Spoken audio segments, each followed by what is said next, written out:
Hello and welcome to another Steelers Now post game. I am Zachary Smith, joined by Alan Saunders at Allegiant Stadium. How we doing, Alan? I'm good, man. I don't know where I am, what time it is, what day it is, but I'm good, man. I'm good. That was a fun game to cover. It's always good. It's always more fun to cover a game. It's always more fun in the locker room after the team wins. But I'll Sure. tell you what, there was a lot that happened in this game. This was not a boring. It was not particularly well played all the way through by the Pittsburgh Steelers. Sure. There's a lot happening here. There's a lot to talk about. Yeah, the Pittsburgh Steelers winning this one by a final score of 32-13 over the Las Vegas Raiders. Very entertaining game, like you said, especially on the defensive side. Normally, this ends up being like a thing where we just like go start to finish, and maybe there's some negative things to talk about. But Alan, I want to talk about, at least from my perspective, the one cloud that is kind of hanging over this entire thing. As good as this win feels, the concern about Zach Frazier and that injury that he suffered in this one. I know that's what a lot of people in the comments are going to be saying as well. Yeah, I don't have any update for you. Mike Tomlin, just Sure. very brief, said he's being evaluated. He was able to walk off the field kind of with some help at first, and then after he left the medical tent, he was able to kind of limp his way to the locker room. He was arguing with the Of course. equipment staff member Kyle Powers was playing a little defense with the helmet there, making Yeah. sure that Frazier didn't find his way onto the field. But that's a big loss, man, and it just continues at the offensive line position. I thought Ryan McCollum did very well when he got in there. Yeah. No snap issues. Thought he blocked well. I talked to Ryan very briefly. I said, it's been a while. He hadn't played in a regular season game at center since 2021. That's a long layoff. And I said, well, yeah, that one snap, I guess it was at Indy where he was extra tight end. He said, yeah, I needed to redeem myself. That snap didn't go so well. Remember that 4th and 1 call where Justin Fields got blown up. And so I think he did redeem himself and then some. I thought he looked actually just fine out there. Now, the game was sort of not really in doubt at that point, but the Steelers were trying to run the ball and milk the clock, and I thought they did a good job of it with him in there. So credit to Ryan McCollum for sticking with it and being ready. And somebody in my Twitter feed said two Aggies on the offensive line. Ryan McCollum is a Texas A&M alum. Put him with Dan Moore, and you get they ran the ball. I'll tell you that much. Yeah, he was in on the second Justin Fields rushing touchdown that he had. I thought Pat had a nice seal on that. He had a nice block moving up the field as well. So, yeah, I mean, at least, you obviously don't want Frazier to miss any period of time, but at least for this one, it was nice to see McCollum step up the way that he did. A lot of things, especially with offensive line play, can be hard to tell on the surface watching it live, but like you, I thought at least upon first glance that he fit right in. We had a couple comments before we even actually went live, Alan. People were chomping at the bit to get in here. I don't know if it would have been the same case if the result was flipped, but like you said, the mood's a little bit better when we're on the winning side of things here. I feel like the steam is better than Canada. Just feel like the flow of play calling is not there. What do y'all think? I really disagree with that. I think the play calling has been generally so I guess there's two things to this. One part of play calling is calling the right play for that very specific moment. But another part of play calling is building off things as the game goes on. And I think you really saw that in this game where the Steelers were setting up their next play all the time. They score on the toss sweep with Najee Harris, and then they get down in the red zone after a turnover, and Fields fakes the toss to Harris. The entire Vegas defense goes that way. He bootlegs around. There's nobody left. I think that's good play calling. I'm not going to call that that. That's what you want to do. And I mean, there are only so many good plays you can call when you don't have a passing offense. And that was basically what the Steelers didn't have today.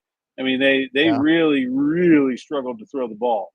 And it's crazy saying that in a game where they scored 32 points, but Najee Harris and the defense did all the heavy lifting there. Passing offense remained quite bad. And I think, I don't. When you have an offense that's not working right, it does. I mean, there are only so many. You can either call what you should call or what you can do, and very frequently you're forced to pick between those. So, I thought, the turnover, they get the ball inside the 10-yard line. I think it was the punt block. and then they throw the sideways pass to Jalen Warren, and it's Yeah. behind him. And like I'd have ran the ball with Najee Harris 4 straight times there. I think they could have leaned on him even more. If you want to be critical of the play calling, I think like it was just clearly not Fields' day. Throwing the ball, he ran great. I think I could have found 8 more carries for Najee Harris over the course of that game, but I don't really have a problem with the way the game was called in general. Maybe you saw something that I didn't see. No, I mean, I was going to say the same thing. I didn't think that he had the benefit of some of the playmakers making plays. I mean, George Pickens, the one really nice catch, but he had, and sites are different, so maybe he won't be categorized with this number, but 2 or 3 drops from George Pickens in this one as well, in my estimation.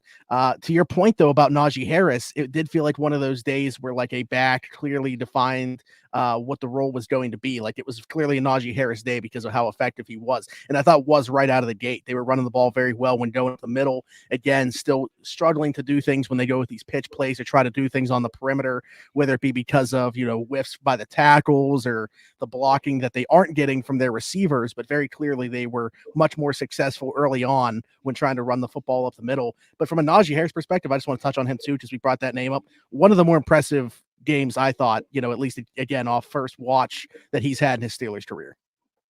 It was awesome. He made moves. He beat people. He used his strength, his power. He looked fast. He looked decisive. I thought it was one of the best games I've seen Najee Harris have in a long time. I thought it was obvious from the very beginning. This is not a good Raiders defense. There's not a lot out there that really scares you. And I thought he just was bullying them all by himself. Those plays where he stood up, but he keeps those legs turning. Then here comes the offensive line, and man, it's a different feeling when you get back in the huddle after that. It's moving the sticks just as much. But I think that level of physical wearing on a team pays off over the long run. I didn't think Jalen Warren looked really like himself. I mean, credit to him for pushing back and trying to play, but he looks like a guy who's probably a week away from being a real factor. But man, I thought Najee was fantastic, and thank goodness, because nothing else was going right on offense. And to that point about Jalen could afford to not be as effective today because of the performance they were getting from Najee. It allowed them to just say, hey, you know what, Jalen's clearly not all the way back. It would have been nice to include him more, but we don't need to because of the way that Najee's running today. So, thank goodness for that. Jordan said Fields probably going to start again for Sunday Night Football. What's your thought on that? Having this game just wrapped up, obviously Russell Wilson healthy enough now to be the backup at the very least. You also mentioned an observation that you had about he had like both calves wrapped or something at some point. Yeah. But yeah, where are you at with this, at least as we sit here? So yeah, I'll clear that up. Okay. Russ said that he got some heating pads taped to his calves so he didn't get cold after he warmed up. He was worried about having had that injury, warming up and then getting cold and then having to go in. Which I was thinking about this. He didn't talk about this. I was thinking about this. When was the last time the man was a backup quarterback? Has it ever even happened? That's kind of crazy to think about. Yeah, he ended up beating out Matt Flynn before the season started in Seattle. Yeah. So So, and he certainly wasn't maybe when he was like a freshman or something. That's probably the last time. Look, I don't know. I thought Justin Fields was not very good as a passer. I would need to watch it again to have a real firm opinion. So I'll just stick with not very good. My actual live read, maybe it was worse than not very good. But I thought he used his legs really well. Right. And look, if you can get this kind of game out of Najee Harris routinely, and I'm not saying they can, but if they can get this kind of game out of Najee Harris routinely, then I think Justin Fields' legs and him just doing enough with his arm can be enough to win a lot of games. I'm not saying it's going to win a Super Bowl, but I don't think that's a disastrous recipe if they can run the ball like that. They also didn't really protect him very well, and he needed to use his legs a whole bunch. And I have real questions about what that's going to look like with Russell Wilson in there. I'm sure that Russell Wilson would be operating a much more effective passing offense at this point. There's zero doubt in my mind about that, because this is 2 games in a row where it's just been very clunky. So I know they can do that part of it. I just don't know about how they want to try to fit that into the whole picture. I guess that's the thing for me is like, how do you weigh what Justin's not bringing in the passing game right now with what he is bringing with his legs, and understanding that part of the passing game too is, and I'm not trying to absolve Justin of blame because he missed a bunch of throws today, and obviously he left a ton of meat on the bone in terms of that. But also when you have playmakers that, the supporting cast isn't very good. So Yeah. like, is Russell Wilson going to elevate them that much? And like, how do you weigh that, the quarterback position? I don't know.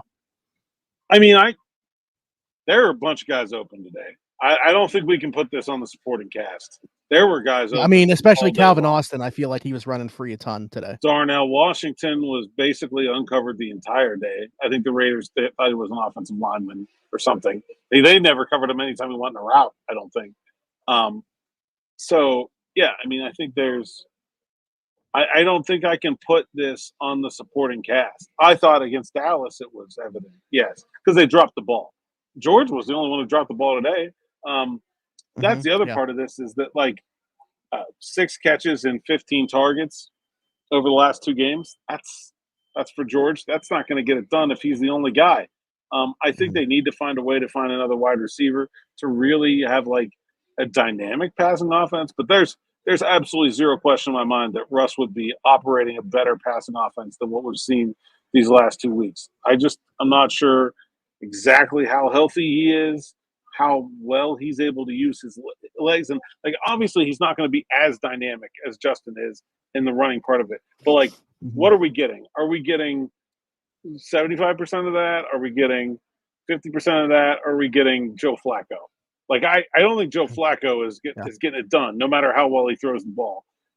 But if Russ has functional mobility, I don't know. It's really, I don't feel like I have enough of the answers that I would need to really make that decision right now. Speaking of the supporting cast, Juan says, I don't watch all 22, so maybe I'm off the mark here, but is Van Jefferson bringing anything to the offense right now? I know there aren't better options, but I'm not seeing much of anything. I mean, I guess it depends on what you mean by bringing to the offense. Did he have a catch? I don't think he had a catch in this game. So, I mean, in that way, no. And he's not that good of a blocker either. So he's not the kind of guy that's adding any benefit when he's not blocking. But he was certainly open enough to – I mean, he had a walk-in touchdown on the one where Fields threw it to, I think it was Calvin Austin, along the near sideline. There was nobody within 20 yards of Van Jefferson. So, the plays are out there. I don't know what – is Van Jefferson a dynamic threat as the number 2 wide receiver? No. But like Juan here says, they don't have anybody better, so it's kind of a moot point. We did see Roman Wilson get a helmet today. That's about all we saw from Roman Wilson today. He had a nice block on one of the long Najee Harris runs. That may have been his only snap. I'm not sure how many he had. I saw him line up in the slot, and then Najee Harris had a real nice run, but I don't know if I saw him after that.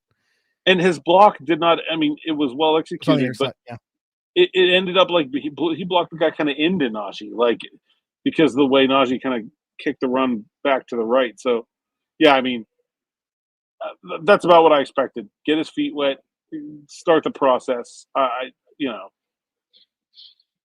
think over the course of the season, you will see him start to pry some of those reps away from Scotty Miller, certainly, and maybe some from Calvin Austin too.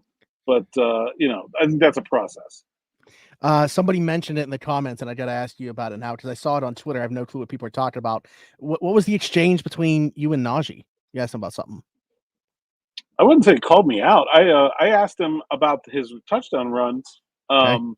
If he has a yard line where he knows that he can get there if he dives, and he asked me to kind of clarify my question. I compared it to an NBA player. They know, okay, if I jump from the free throw line, I can make it dunk, or I can't, maybe depending on the guy. But they'll have a spot on the court where they know they can get there from there. And I just asked him if he had one of those spots because that play was not a touchdown by more than an inch. The ball comes out when it hits the ground. He needs the point of the ball to be at the goal line before that happens. It was very close. So, I mean, I just asked him if he had a spot, and he's said no, and then kind of went on to say, I don't put limits on myself. If I believe I can get there, then I can get there. And it was kind of funny, but wouldn't say he called me out. We were laughing about it. Yeah. No, I saw a couple people tweeting about it too. Tony Serino tweeted about I was wondering what exactly that was. He just said, really enjoy the exchange between Allen and Najee. I was wondering what was going on there. Allen, we talked a lot about the offense side of the ball. Off first instinct wants to bring up the defense. We look good, need more consistency against worthy opponents, continuing to clog the run, be more vocal on the back end, get healthy on the D line. I mean, and then somebody else, obviously, why I wanted to come back to this, somebody mentioning TJ Watt for MVP. 2 punch outs in this game. Splash plays, impact players make impact plays on full display today along Steelers defense. Most valuable puncher. That's actually what he meant by MVP. Yeah. I asked Deshaun Elliott how easy it is to play defense with TJ Watt in front of him. He's like, man, I wish I'd been doing this my whole career. Because obviously Elliott had one of those 2 fumble recoveries, which just simply rolled to fantastic his feet. Fantastic tweet by you, by the way, about Landon Roberts and Deshaun Elliott. Oh, yeah. If the people aren't familiar, I tweeted the girl with the time machine meme, and then just the guy goes back in time to draft Deshaun Elliott and Landon Roberts so they can be Steelers for life. They just feel like perfect fits for the defense, for the city. Yeah, Deshaun, I was interviewing him sort of seriously, but also, very, very nice. Also, just like, hey, nice work there on that fumble recovery that, like, my grandmother, rest in peace, would have been able to pull off there. And he was like, yeah, well, I was crawling for the first 5 yards. I probably should have returned it for a touchdown, but I couldn't pick the ball up. He had a great game as well. Elliott did, but like TJ is incredible. I thought the whole defense, man, to go back to the first question, I talked to E-Rob about this extensively, and he was like, they had a really good script. Tip their hat, like the league is too good. Like it doesn't take great players. Like sometimes this coach just has our number, or somebody's doing something we didn't expect or something. He's like, you're going to give up touchdowns in this league. Like that's just the facts of defense in the NFL in 2024. It's like, it's about how much splash can you create? How many times can you keep them out of the end zone and force them to take field goals? And how do you keep them, how quickly are you able to respond to something they're doing to you? And he's like, we figured it out. One possession, they had one good drive, and then that was it. We got to figure it out. And that didn't happen again until we were messing around at the end of the game. And so, like, I think, to me, really, that's the mark of a great defense. Is not that they're never going to give up points. That's not a realistic outcome. You, like, the 85 Bears, the 2000 Ravens, 76 Steelers, like those are never happening again in terms of their scoring defense totals. Like that's never coming back. It's just, what do you do when you get scored on, and how quickly can you fix it, and how quickly can you respond? And I thought they did great.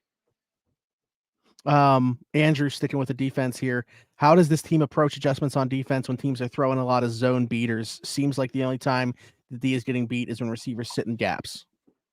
They ran some more man today, especially in response to what the Raiders were doing with Bowers. I mean, I think you notice he was all over the place on that first drive, and then you didn't really see him a whole lot after that, right? I mean, they were getting him in some – they're not really mismatches in terms of big play mismatches, but they're like underneath mismatches, right, where like Joey Porter has to hold on and get drugged down the field before he can make a tackle because Bowers is just so much bigger. That wasn't a team that had a lot of receiving threats. And so I think the Steelers were able to figure out pretty quickly that, the whole picture didn't matter. You needed to take 2 guys away, and they did that. They still had some misses. They left Madison wide open on the one play where it gets called back for a legal man downfield, but that was a bust. Certainly still stuff they can clean up, but I didn't think that. I thought the defense did a nice job of. They did blitz O'Connell some. I think they just did a really nice job of mixing up their coverages and finding ways to keep guys covered. I mean, it was a pretty dominant performance after that first drive. Fax Mob said, shout out Jeremiah Moon for a good game stepping in. Obviously, the most impactful play he made on special teams with the block punt, but, you didn't see his name in a negative way opposite of TJ Watt. After what I would say when he stepped in Sunday night against Dallas, it was very evident that it was somebody not named Alex Highsmith or Nick Herbig across from TJ Watt. Jeremiah Moon held his own today.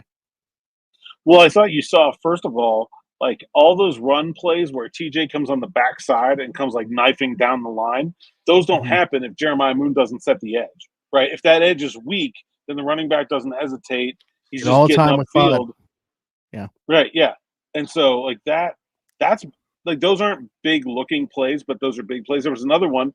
He beats his guy, and Aiden O'Connell steps up right into Cam Hayward, gets sacked back at the 5-yard line. Like I don't think Moon has a game that's going to like show up on the stat sheet. I'm actually, other than the block, I'm not sure it is going to show up on the stat sheet. Did he even have a tackle? But I don't think so. I think he did not. That's going to be like the best game for a Steelers defender to not record a statistic of all time. Like, yeah, like, and his teammates know what happened. Like his teammates will appreciate that performance. He did have one tackle. I'm sorry, he had one assist. For Jeremiah Moon. I was looking here. I didn't even see it. Okay. But yeah, I think that's something you go back, and I think his teammates will appreciate. Oh, we got a $2 super chat here from Omar's Burner. Woo! Appreciate that. I love the profile picture that you got there with Devontae Adams in a Steelers uniform. Omar, can we hurry up and get on this? Give us something interesting to talk about on tomorrow's afternoon drive. Even after CP84 is healthy, keep him as a recruit. Yeah, he's still on that train now. And I don't know if you saw that he tweeted immediately after the game to Devontae Adams about coming to Pittsburgh. So Cordero Patterson's not letting up on this. I wonder at what point he gets in trouble. I mean, like the NFL doesn't have like NBA level tampering rules, but they do exist. I don't know. Cordero's shooting a shot, man. He wants it to happen. I think a lot of people want it to happen. Could Calvin take Van's role and Roman go to Calvin's within this offense? You're going to get less out of Calvin there, but it's possible, I would say. Yes. But Calvin would not be as good as he has been in Van's role as opposed to playing in the slot. Can't wait to see this defense with Sutton and Highsmith in. So obviously we saw Highsmith for a couple of games before his injury happened, but have yet to see Cam Sutton. And I'd say Beanie Bishop had a nice tackle for loss today and a screen that he just completely blew up. And obviously not as noticeable in a negative way as he was on Sunday Night Football last week against Dallas. But I am excited to just have a full complement of players and what Cam Sutton could bring to this defense. And to me, being that he has already been here in the past, like even when he returns from the suspension, I don't think it should take him long to get acclimated back into this. Yeah, I don't think it should either. And I don't. He's still a relatively young guy. It's not like he's been in the league a while, but it's not like he's washed up or anything. I think Cam Sutton will be a big impact. I think Highsmith will be back next week. I think he wanted to play this week. I know he wanted to play this week. He told me he wanted to play this week. I think he'll be back next week, and that'll be huge because that's a game. We talked about this on the morning rush last week, but like you're not blitzing Aaron Rodgers. You're just not. So like you got to get there with 4. So that's absolutely a huge game to get Highsmith back for. Both Holden and Vaughn, same wavelength about Dante Jackson and Deshaun Elliott coming over. Obviously, a bunch of pub about Patrick Queen's addition to this defense, but those guys have taken a ton of headlines. Both have been awesome. So, can't say enough about either of them. Great pros, really hard workers. They fit in perfectly. I think this defense is pretty good. I think Patrick Queen had maybe his best game of the year, too. If TJ didn't punch out the first one, Queen was going to get it. He just got beat by half a second by his own teammate, which sometimes is how it goes when you're on the Pittsburgh Steelers defense. It's like Minka. Everybody's talking about how Minka doesn't have an interception. Well, Joey Porter snatched one out from in front of him last week. Like, hey, sometimes that's the way it goes. M-Rob here. Is this any relation to E-Rob? I need to see some Steelers fans leading tweets about Cam Hayward. Like yesterday, this person, did they see you did an entire morning rush episode basically about this. So this conversation just carrying over. If you look up wrecked shop in the dictionary, Cam Hayward's game tape from here is linked right there. He's just a monster, dude. He's so good against the run. And he's still got some pass rush juice too. Like He's playing a little bit less. I think less is more. Obviously, Keanu Benton has a great motor, and he can play as much as he needs to. And so I think they're doing a really nice job of keeping Cameron's reps down, still letting him make an impact. He's incredible against the run, just absolutely on one. He looks like one of the best interior run defenders in the league. Like there's no hubris in that. Like he is it's him, incredible. him and Dexter Lawrence this year. Like they're at the top, right?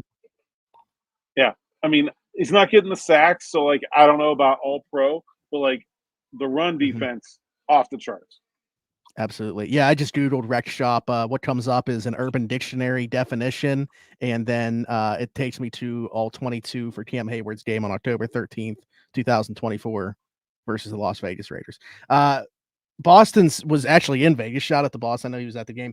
How was the energy around the team this trip? 14 in high spirits. You mentioned in the locker room that everybody was kind of obviously in a better mood after a win and stuff like that. Anything specifically with George, though? It seems like Boston's kind of asking specifically about him within this question. George was pretty subdued. I mean, he doesn't like to talk to us anyway, so whatever. But George was pretty subdued. I don't know. I can't really get a read on a vibe there. I thought the rest of the team was very fired up about the running game and the way things were going. Okay. I thought that was a spark for the whole team, defense included. Just to see Najee kind of get back to himself, I think was a huge lift for everyone. This was a derby game, man. Like this thing could have gone badly at several points. And I didn't, Cam, TJ said, like, the first drive, Cam came off the field and he was yelling and screaming. And he's like, I don't even know what he said, just Cam stuff, but it worked. And I think you kind of saw the leaders of this team step up a little bit.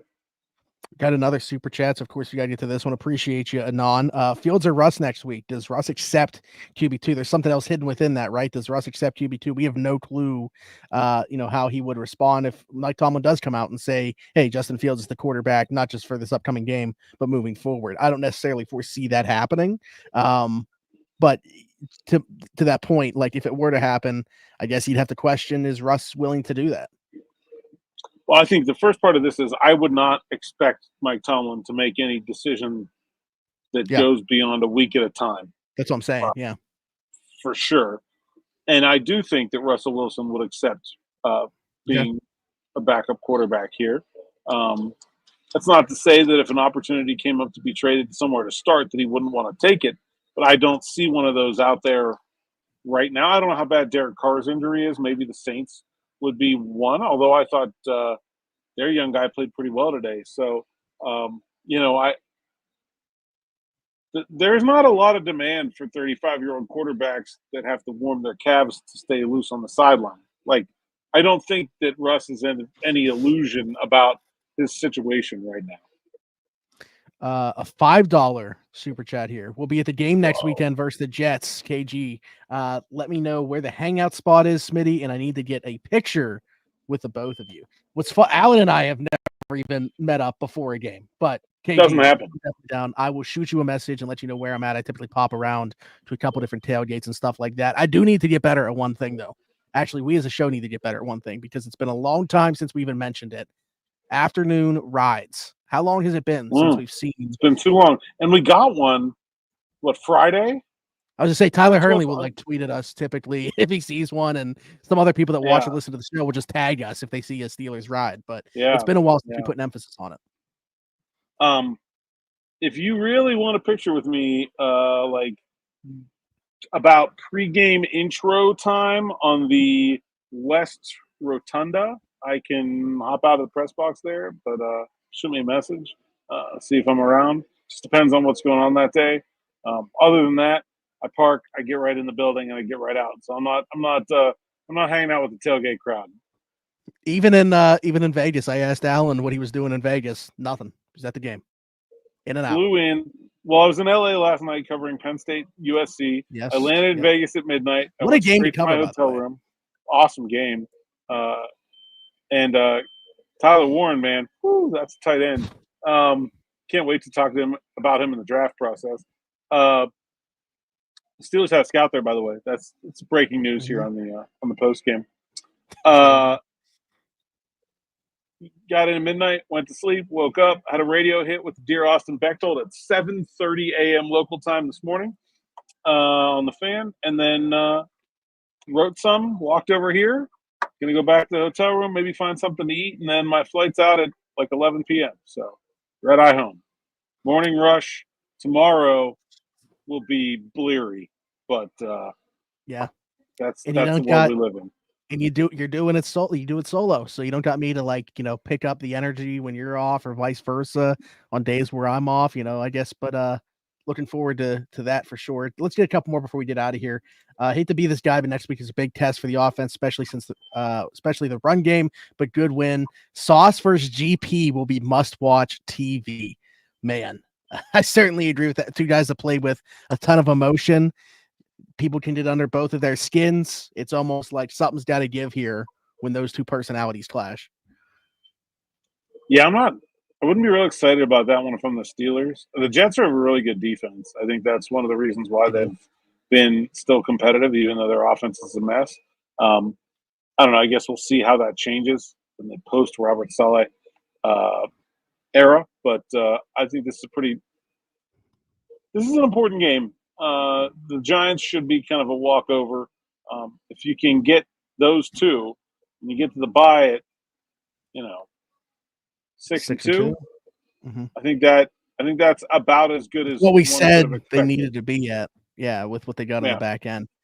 All right, this was going to be the last game. That Washington game right on the other side is looking more and more difficult by the week. So I mean, what we said like when we got the schedule is like, oh, these last 8 games, may as well just say these last 9 games now, because that one's not going to be easy. Right. I actually want to save this one for last because I have a question about it too. So we'll get to this one real quick because G sent us $5 on this as well. Love the show. Listen daily. Have to start putting some respect on Najee's name. He was playing Steelers ball when some weren't. Our O-line is a coaster. Yeah, dude, I think Najee played awesome. And I think Najee has been a really good player for the Steelers. I think the conversation about Najee Harris, whether he was a good draft pick, whether the Steelers should keep him, is entirely about the value of the running back position. Oh boy, not been good, but you cannot question the man's his try, his effort ever. He is out there busting his butt every game, and it paid off for him today. But I look at it from I'm going to try to analyze what makes sense, X's and O's, dollars and cents. I'm a little conflicted. Smitty, this is probably a better question for you. Like, as a fan, do you care that it was a bad draft pick and that they shouldn't keep him if he's right now being a really good running back who you want to root for? Like, I think that's probably a pretty difficult needle to thread, right? Like, it's easy for me to look at it a bit more in an analysis vein, but I mean, how can you not want to root for what you saw from 22 today and have seen from him throughout? Yeah. No, that is a good question, because I'm somebody that, like you, I didn't agree with the draft pick at the time, though I thought he was going to be a good player and provide some value to them. I knew he wouldn't completely on his own be able to fix the run game, and that was honestly basically what they asked him to do with the state of the offensive line. So it was kind of about, can he win me over with his individual effort and performance? And I think that he's done so, despite, I understand the yards per carry is not great, but I just feel like consistently the effort has always been there. It's not something that I've ever questioned. So for that reason, though I definitely don't think and don't necessarily think his long-term future should be in Pittsburgh, he's somebody that I'll still root for wherever he does go to. Yeah, I think it's a good way to say it. I think he's had a tough. And again, one of the reasons that I don't think it was a good draft pick was they drafted the horse before the cart, and he's dealt with bad offensive line play his entire time in Pittsburgh. Wonder what that guy would be capable of if he ever got a dominant unit in front of him. I bet it looked like Derrick Henry. But I would have picked up the 5th-year option. Just wouldn't have signed him long term. Yeah. That's where I disagreed with the Steelers calculation here within the Najee Harris stuff. Last thing I wanted to get to, because Tim brought up the amount of Steelers fans that were there in Vegas, Alan, watching the game from the Sun Coast of Florida, and wow, did Steelers Nation show up? What was that environment like there? This might actually be the most I've ever seen. Like it was a home game. I don't. Yep. It was more Steelers fans than Raiders fans. They were louder than the Raiders fans. The towels were everywhere. Very, very, very impressive. The Raiders were on a silent count. TJ was getting the fans pumped up on the road. I got to say this, though, about the Raiders, man. I tweeted this before the game, too. This team stinks. They're awful. And but I have such an appreciation for the Raiders franchise. Like, this is what football is all about. Like, the brand, the guys in black, crazy. Like, if you think about it, if you're like, hey, man, I was in Vegas, was on some back alley, and all of a sudden came across a Raiders fan, you're like, oh, like, I just think it's this,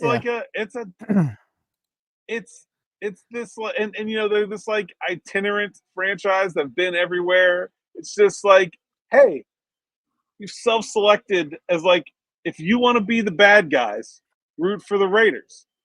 And I love everything about it. I think it's awesome. You come in here and they're playing the autumn wind, and you got Just Win Baby up there on the screen. I don't know. To me, this is like it's a special team. And even though they built a new stadium like that, like it seems like that place somehow like perfectly encapsulated what they are. Like you call it the Death Star. No, this is the Death Star. It is a perfect Las Vegas Raiders. It's a perfect Raiders stadium. You have no idea while you're in here that you're in Las Vegas. This building does not look anything like Vegas. It is all metal, all steel, black, gray, dark, spacey. It's the Death Star. It's exactly what it is, and I love coming here. I love this franchise for what it is. I think sports are better when you have people that are willing to play the bad guy. I think it makes it makes it all much more fun, and so I have so much appreciation for the Raiders, and I hope that someday they're not a doormat, because these games will be a lot more fun. There we go. Appreciate that insight. Appreciate the conversation as always, Alan. Appreciate everybody being in the chat. Be sure to like, subscribe, and hit that notification bell if you haven't already. If you are watching this back, do the same. Keep commenting, keep the conversation going. We'll get to them. If you have any questions for a future episode of Afternoon Drive or Morning Rush, be sure to drop them down below in the comments as well. Alan, tell the people where they can find you. On the red eye, back to Pittsburgh for the next few hours at @Saunders_PGH. PGH Steelers Now, SteelersNow.com. Like, subscribe to the YouTube channel, hit that bell for notifications. Don't miss an episode. Steelers Afternoon Drive, Steelers Morning Rush, Locker Room Sights and Sounds, all that good stuff. And don't forget to go to SteelersNow.com, read the words so I can get paid. There we go. And if you would rather listen, for whatever reason you don't want to look at us, to an episode of Morning Rush or Afternoon Drive, and you're understandable. Else, I guess so. I guess people were in the comments saying that you were glowing tonight, so I don't know how people feel about it. Maybe there's been a change of heart there. But either way, if you'd rather listen, you can find us Apple, Spotify, wherever you get your podcast from. And if you do so, be sure to leave us a 5-star review and subscribe over there. And then you can find us on TikTok as well, Steelers Afternoon Drive. And you can find me everywhere at Zachary Smith, PGH, for Alan Saunders and myself. This has been Steelers Now Postgame. We'll talk to you next time. Bye-bye.